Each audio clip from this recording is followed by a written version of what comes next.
এ হচ্ছে একজন সাহাবী। বাপজির আমার নামাজ পড়ছে অথচ দোয়া না করে চলে যাচ্ছে, ব্যাপারটা কি কিছু তো বোঝা যায় না।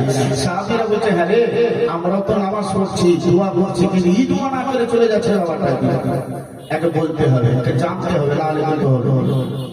বাপজি ভাইরা, এইভাবে একটা সমালোচনা চলছে আর আমার নবী মুস্তাফা এই সমালোচনার কথাটা একটা কানে চলে আসে।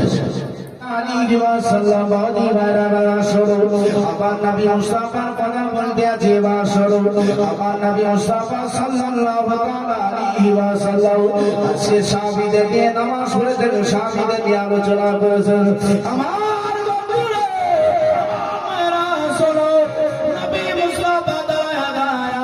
সাহাবীদের সম্পর্কে আলোচনা করতে লাগলেন।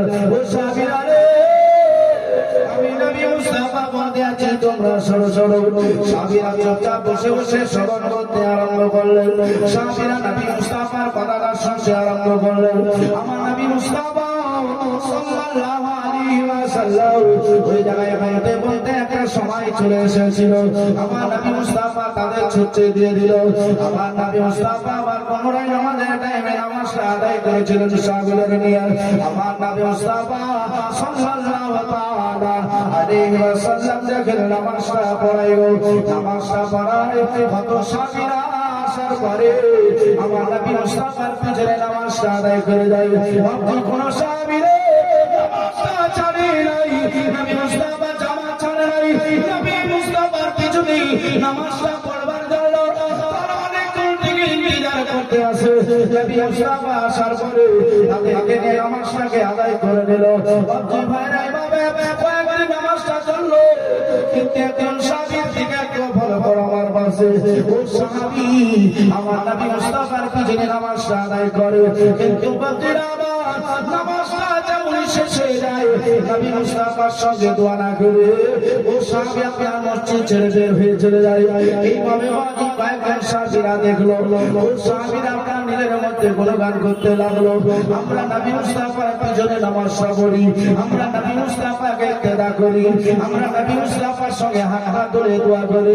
আমার কেমন হলো রে, নবীর সঙ্গে দোয়া না করে সাদা মসজিদ ছেড়ে চলে যায়। এই ব্যাপারটা কি একটু জানার বিষয় রয়েছে। এ হচ্ছে একজন সাহাবী। বাপজির আমার নামাজ পড়ছে অথচ দোয়া না করে চলে যাচ্ছে, ব্যাপারটা কি কিছু তো বোঝা যায় না। সাহাবীরা বলছে হ্যাঁ রে, আমরা তো নামাজ পড়ছি দোয়া করছি কিন্তু এই দোয়া না করে চলে যাচ্ছে, ব্যাপারটা কি একে বলতে হবে, একে জানতে হবে, নাহলে কিন্তু হবে। বাপজি ভাইরা, এইভাবে একটা সমালোচনা চলছে আর আমার নবী মুস্তাফা এই সমালোচনার কথাটা একটা কানে চলে আসে। আমার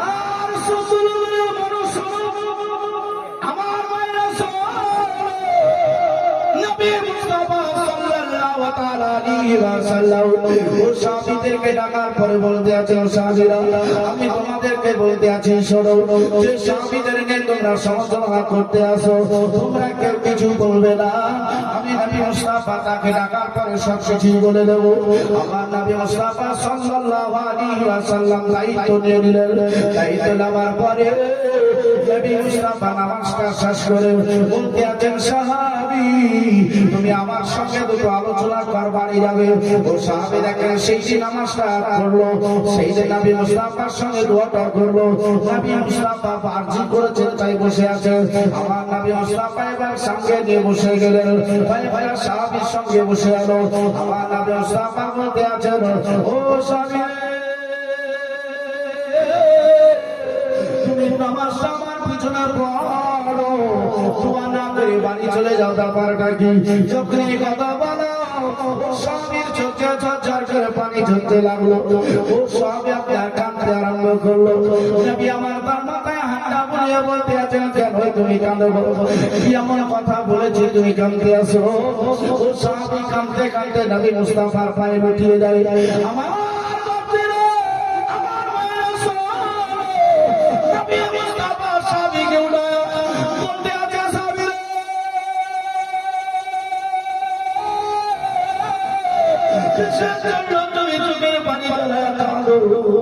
আমি নবী মুস্তাফা জানতে চাই, বলো ও স্বামী আমি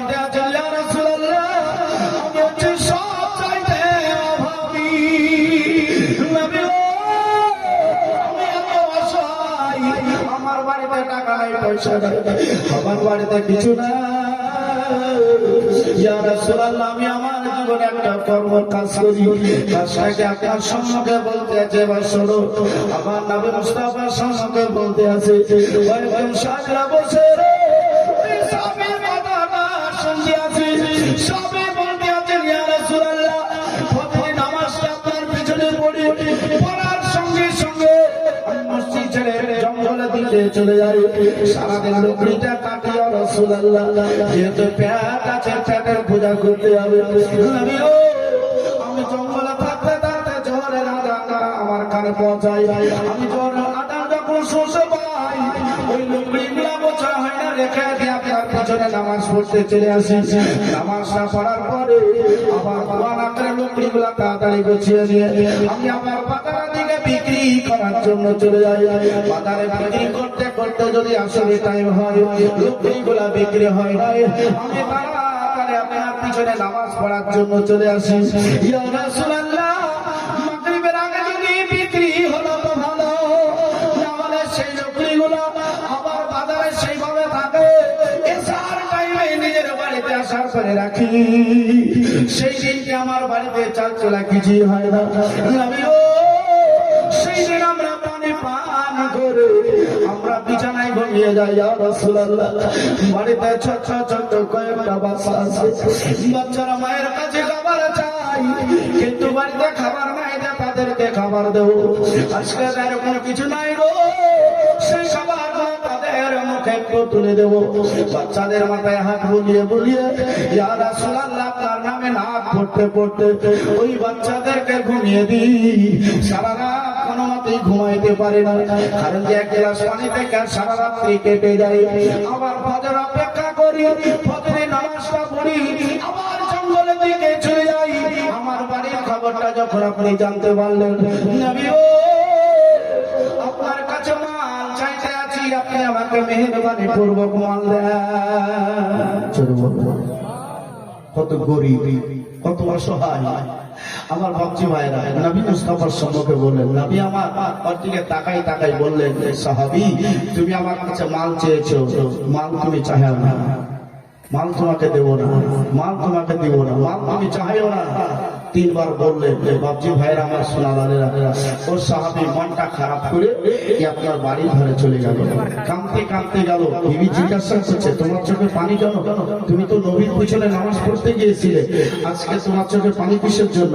বলছে, বিবি রে, আমার নবী আমার বাড়ির সব খবর জানলো, অথচ আমাকে মাল দিতে রাজি হলো না, মাল দিল না। অসহায় বাপজি ভাইরা, সারা রাত্রি মিয়া বিবির একটা আলোচনা হলো, সেই আলোচনায় নবী মুস্তাফা তার মালের ব্যবস্থা করেছিলেন। এ সাহাবী আসলে কে? এ সাহাবী বাবাজি ভাইরা এমন একজন ব্যক্তি ছিল, নাম সকলে জানা আছে। এ সাহাবী রাসূল থাকার পরও কিন্তু জাহান্নামী হয়ে গিয়েছিল। কারণটা কি আপনাদের সম্মুখে বলবো। এ সাহাবী আমার নবী মুস্তাফার পিছনে নামাজটা আদায় করেছে। এই সাহাবীর নাম কি? 5 ওয়াক্ত নামাজ আদায় করেছে। সাহাবীর নামটা কি? আপনাদের জানার বিষয় আছে না? আছে না নাই? জানার বিষয় আছে। আমার বাপজি ভাইরা, নবী মুস্তাফার পিছনে নামাজ পড়ে একজন সাহাবী রাসূল, এই নবী মুস্তাফার পিছনে 4 ওয়াক্ত দোয়া করে, আর ফজরের দোয়াটা না করে মসজিদ থেকে বের হয়ে চলে যায়। আচ্ছা বলেন তো, এটার জন্য কি সমালোচনা হবে না? হবে না? হবে না? যে একজন বাবাজি ভাইরা পরামর্শ নিয়ে একটা আলোচনা চলছে, এর মধ্যে আর একটা সাহাবী 4 ওয়াক্ত দোয়া করছে, ফজরের টাইমে দোয়া না করে মসজিদ ছেড়ে চলে যায়। তো সাহাবীরা আবার বাজে আলোচনা করবে। নবী আমার জানতে পেরে বলছেন, না তোমরা কেউ কিছু বলবে না, আমি নবী মুস্তাফা ঘটনাটাকে সলভ করে নেব। জোরে বলুন সুবহানাল্লাহ। আমার নবী মুস্তাফা সাল্লাল্লাহু তাআলা আলাইহি ওয়াসাল্লাম তাসলিম বাপজি ভাইরা বলছেন, ফজরের যখন দোয়া করে না তখন ফজরের টাইমেই ধরবো। আমার বাপজি ভাইরা, তো ফজরের টাইমে তাকে ধরবো। আবার কোন একটা রিওয়ায়াত আছে তাকে জোহরের টাইমে ধরা হয়েছিল। জোহরেরটা সাপোর্ট বেশি, আর ফজরে যেটা এটা সাপোর্ট একটু কম আছে। তাহলে জোহরের সাপোর্টটা আমরা নিয়ে নিই। জোহরের নামাজটা যখনই পড়া হয়ে গেল, আমার নবী মুস্তাফা বলছে, সাহাবী নব্বাইকা ইয়া রাসূলুল্লাহ ফিদাকা বিবি আপনার পদতলে পাপনা কুরবান হোক। হুজুর আপনি কিছু বলবেন? বলে অবশ্যই বলবো। মুয়াজ্জিমারা নামাজ ক্লিয়ার হয়ে গেল, নবী মুস্তাফা বলতে আছেন এবার বসে যাও, বসে যাও। ইয়া রাসূলুল্লাহ আপনি আমাকে দান করেছেন, আপনার জন্য আমি দাঁড়াইছি, আপনি কিছু বলবেন নাকি? তার জন্য আমি অপেক্ষা করতে আছি। আমার নবী মুস্তাফা বলতে আছেন অবশ্যই তোমাকে বলবো। তুমি তোমার পিছনে দোয়া করো, কিন্তু ফজরের টাইমে দোয়া না করে তুমি বাড়ি চলে যাও, কারণটা কি? ও সাহাবী চোখের পানি চলে আসলো, সাহাবী আপনার কাঁদতে আরম্ভ করলেন। নবী আমার বলছেন চোখের পানি ঝরায় না। আমার নবী রহমতে হাতে চোখের পানিগুলোকে মুছাই দিয়া আমার নবী মুস্তাফা বলতে আছেন ব্যাপারটাকে একটু তাড়াতাড়ি বলো। ও সাহাবী বলতে লাগলেন ইয়া রাসূলুল্লাহ আমার বাড়ির পাদরে একটা ইহুদির জমি আছে, ওই জমিতে একটা খেজুরের গাছ, ওই গাছটা দেখে আমার আগনায় চলে এসেছে। নবী গো ওই খেজুর গাছে খেজুর ধরেছি, ওই খেজুরগুলো সারা রাত্রি একটা দুইটা করে আমার আগনায় পড়ে যায়। আমার বাড়িতে ছোট্ট দুইটা বাচ্চা, ওই বাচ্চারা ওই খেজুরগুলো খাইলে পারে ইহুদি যদি খেজুর কম পেয়ে যায় সেই দিকে কতই না গালি গালাজ করে, কতই না বাচ্চাদেরকে সাজিয়ে রাখে, কতই না কষ্ট দেয়। ইয়া রাসূলুল্লাহ একদিন বাচ্চাদের ধরে নিয়ে ওই খেজুর গাছের মধ্যে বেঁধে দিয়েছিল, খেজুর গাছে তাদেরকে আটকে রেখেছিল। কষ্ট করে অনেকক্ষণ পরে তাদের ছুটাই পেয়েছি। ইয়া রাসূলুল্লাহ নবী ওই বাচ্চারা এইরকম ভাবে খাই, এমনকি আপনার নামটা ধরে ধরে গালি দেয়। ইয়া রাসূলুল্লাহ আপনাকে গালি দেবে, এটা কেমন করে সহ্য হবে? আমার বিবিকে গালি দিচ্ছিল, বাচ্চাদের সাথেই ছিল, আমাকে গালি দিচ্ছিল, তাতে এখন রাগ হয় নাই, কিন্তু আপনার নাম ধরে কেউ যদি গালি দেয় আমি সাহাবী এটা সহ্য করতে পারি না। তাই ফজরের নামাজটা পড়ি আর দোয়া না করে তাড়াতাড়ি চলে যাই। বাচ্চাদের আগে আমি ঘরের ভিতরে পৌঁছে গিয়ে ওই খেজুরগুলা গুছিয়ে ইহুদির জন্য আমি একটা জায়গায় রেডি করে রাখি। ইহুদি আসার পরে আমার কাছ থেকে খেজুর গুছিয়ে নিয়ে চলে যায়। ইয়া রাসূলুল্লাহ তার জন্য আমি ফজরের টাইমে দোয়া করতে পারি না। যখন আপনি শুনে দিলেন যাতে আপনার পিছনে আমি দোয়া করতে পারি, তার ব্যবস্থাটা আপনি একটু করে দেন। নবী আমার বলছেন ব্যবস্থাটা অবশ্যই করব। যদি সম্পূর্ণের মানুষ মাদ্রাসার জন্য ব্যবস্থা করে, আমি নবী মুস্তাফা অবশ্যই তোমাদের সরকারকে দূর করে দেওয়ার চিন্তা নাই। যে সমস্যা আছে সমস্যাটাও দূর হয়ে যাবে। ও বাপ্পা ভাইয়ের আমার সোনালালেরা, যে মাদ্রাসাতে 30 পারা কোরআন পড়া হচ্ছে, কোরআন সম্পর্কে কবি বলতে আছেন কোরআন এলো নবীর পারে খোদার সেরাদা। মাইক বেলা কার শুধু করেছে বাপ্পি ভাইয়েরা, ও যাই মন তাই করে খুব আমাদের খেলা নাই।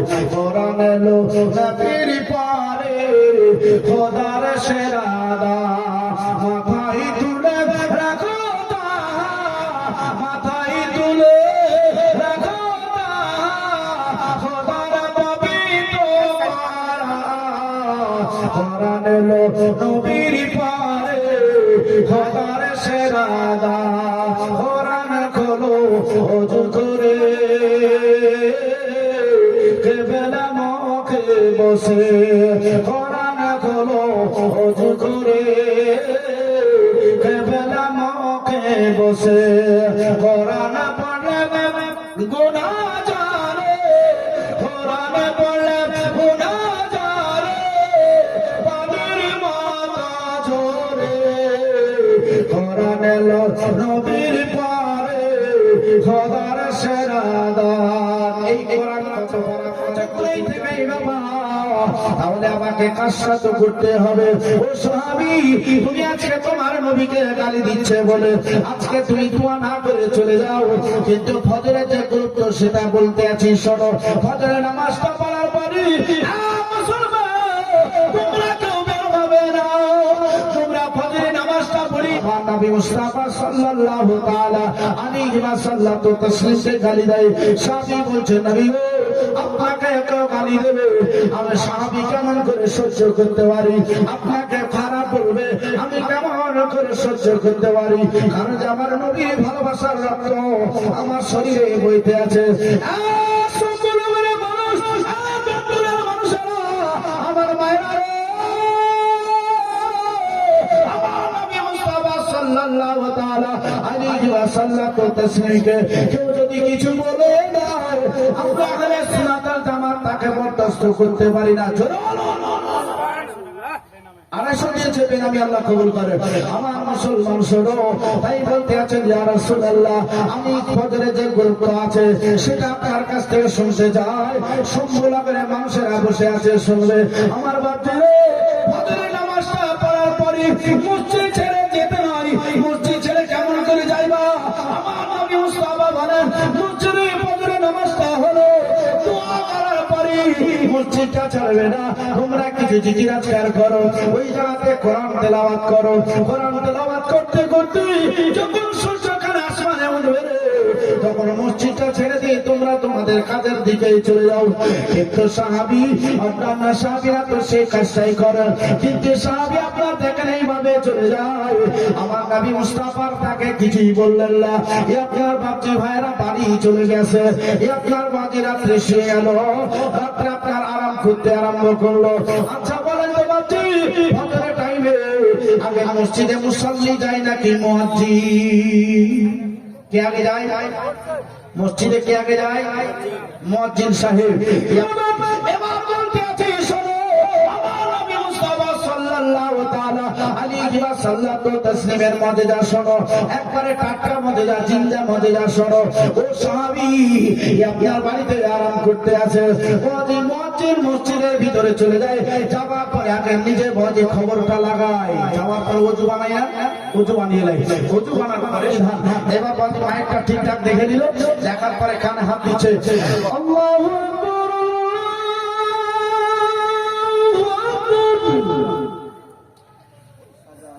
আল্লাহু আকবার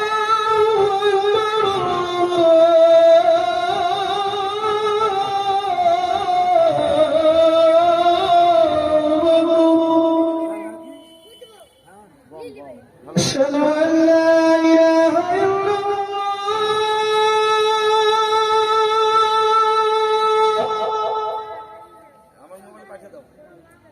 الصلاة خير من النوم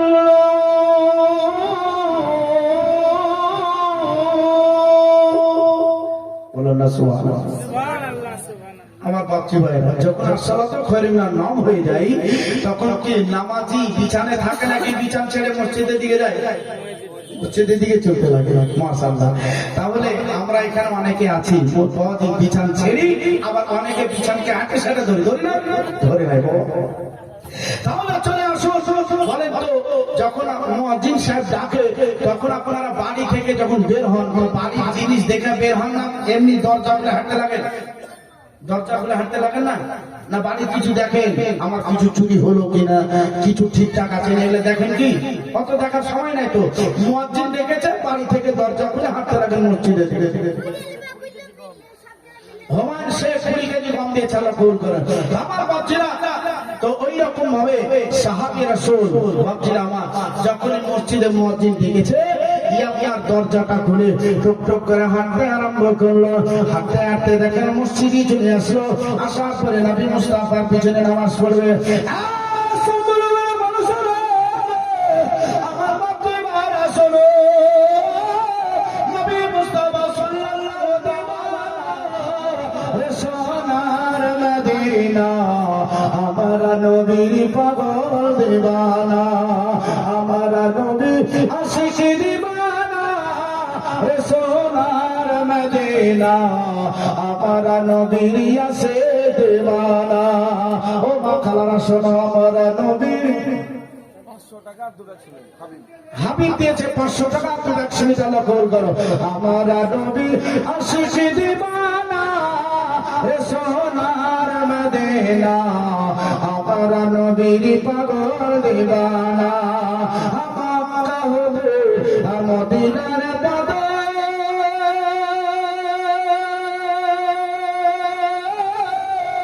মাঝখানে এক ঘর দেয়া আছে। মক্কা হবে মদিনার পদে, মাঝখানে এক ঘর দেয়া আছে। সেই ঘরটাতে আরাম করে নবী হলেন রওনা। জি ভাই আমার বলবো শোনো, নবী মুস্তাফা সাল্লাল্লাহু তাআলা আলাইহি ওয়াসাল্লামের সাথে কথা বলতে আছি শোনো।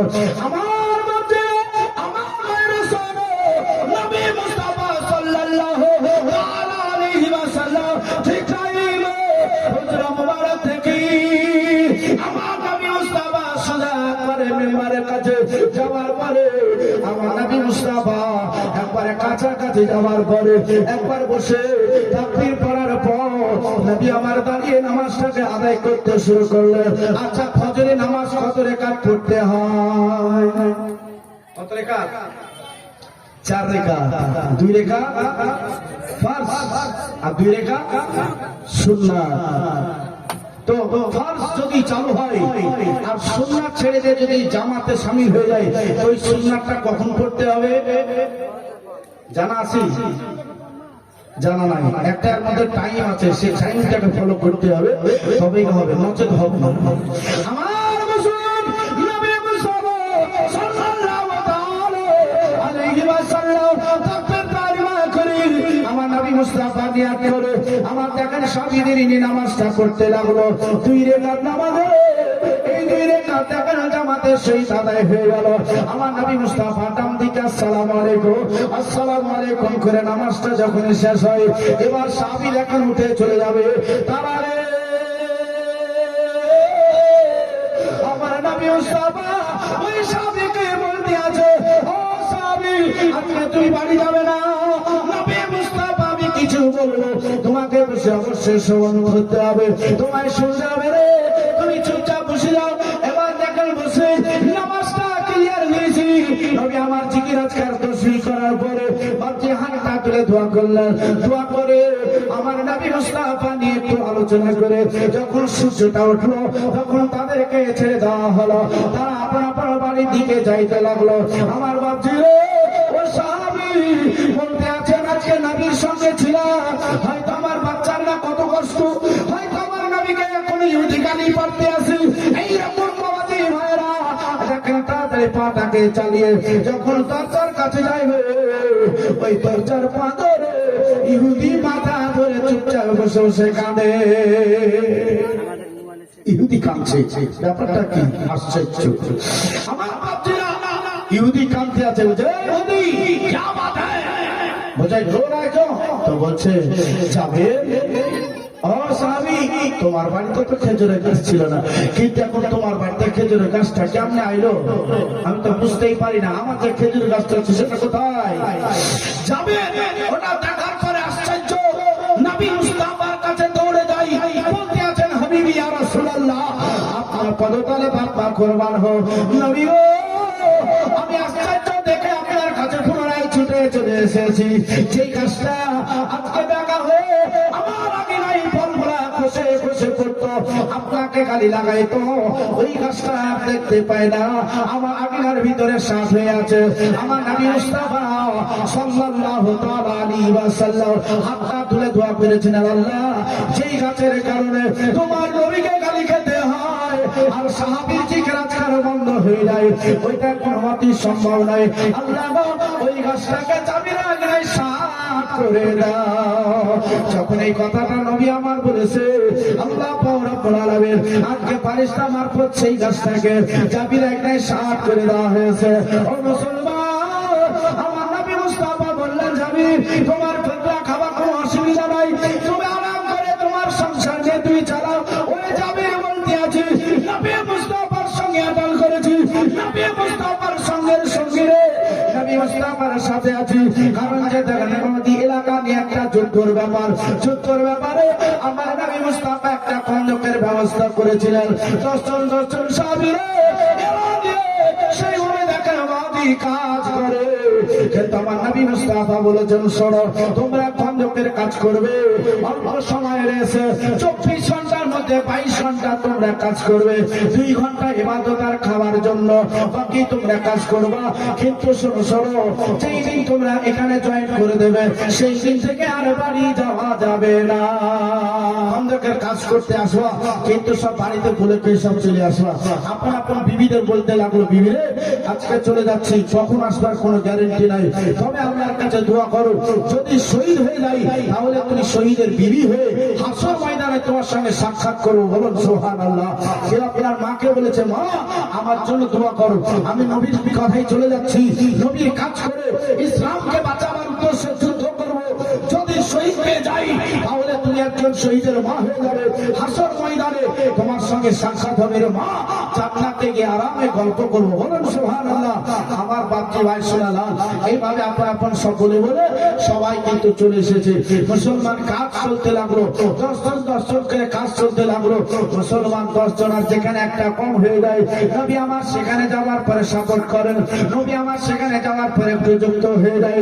আমার নবী মুস্তাফা সাল্লাল্লাহু তাআলা আলাইহি ওয়াসাল্লাম দেখেন কাজটা করে, ওই কাজটা করতে করতে একটা দলের কাছে উপস্থিত হলো। ওই দলটা ওই সাবির আমিনার ঘরে, আজ আমিনার ঘরে ওর পরের মেলা রে, নূরের দলায় দলে নবী, আরো তো শোনা দিয়েছে, নূরের দলায় দলে নবী, নবী সাল্লাল্লাহু রে, আজ আমিনার ঘরে নবীর আগমনের দিন হাবাসর পে ঝোঁকে বলে, দরুদ পড়ো সবাই মিলে, সালাম করো সবাই মিলে, নূরওয়ালা এলো রে, আজ আমিনার ঘরে। সারে সারে ফারসে তারা নবীকে সালাম করলো তারা, সারে সারে ফারসে তারা নবীকে সালাম করলো তারা। মারহাবা ইয়া রাসূলুল্লাহ, মারহাবা ইয়া রাসূলুল্লাহ, দাঁড়িয়ে সালাম জানায় রে। সাহাবীর কাছে আমার নবী মুস্তাফা যখন জয়েন করে দিল, আমার নবী মুস্তাফার কাছে যখন উপস্থিত হলো, আমার নবী মুস্তাফা ওই ডালিয়া উঠিয়ে যখন সাহাবীর মাথায় দিয়ে যায়, আমার নবী মুস্তাফার পেটে ছোট্ট ছোট্ট পাথর বাঁধা রাখি, পাতলা পাতলা পাথর বাঁধা রাখে। ও সাহাবী দেখার পর আমার নবী মুস্তাফাকে বলতে আছেন, ইয়া রাসূলুল্লাহ, নবী গো, আমাকে যদি একটু সময় দেয় আমি তাড়াতাড়ি বাড়ি থেকে ঘুরে আসি। আমার নবী মুস্তাফা তো সবকিছুই জানছেন, বলছেন আমার নবী মুস্তাফা জানেন, আমার নবী মুস্তাফা সাল্লাল্লাহু তাআলা আলাইহি ওয়াসাল্লাম তাকে ছুটি দিলে তাড়াতাড়ি বাড়ি চলে যায়। যাওয়ার পর আপন বিবিকে বলতে আছেন, বিবি আমার নবী মুস্তাফা হয়তো কয়েকদিন খায়নি, আমার নবী মুস্তাফার পেটে 2খানা পাথর বাঁধা দেখলাম, আমার নবী মুস্তাফার পেটে পাথর দেখতে পাইছি রে বিবি, আমরা হয়তো নিজে ছেলে পেলে নিয়ে খাবার দাবার খাই রে বিবি, কিন্তু আমার নবী মুস্তাফা হয়তো খায় নাই, এই নবীর জন্য কি খাবারের ব্যবস্থা করতে পারা যায়? ওই জায়গায় বিবি বলে, আপনি চিন্তা করবেন না, ঘাবড়াবেন না, আমার নবীকে আপনি দাওয়াত করে আসুন, নবীর সঙ্গে 10 জন সাহাবী হলো, চিন্তা নাই। আমার মায়েরা ওই জায়গায় যখন বিবি এই কথাটা বললো, আমার নবী মুস্তাফার কাছে দৌড়ে এসে বলতে আছেন বিবির কথাটা। সাহাবী তার আগে কাজটা করে দিয়েছিল, কাজটা হচ্ছে এটাই, 10 জন সাহাবীর সঙ্গে আসে, নবী মুস্তাফার সঙ্গে আসে, আমার বাড়ি দাওয়াত খাওয়ার জন্য আসে, কিন্তু তরকারি বলতে তো কিছুই নাই। এই দেখেন একটা ছাগলের বাচ্চা আছে, এই বাচ্চাটা তাড়াতাড়ি আপনি জবাই করে যদি গোশতটা করে দিতে পারতেন তাহলে আমি নবীর জন্য ব্যবস্থা করে নিতাম।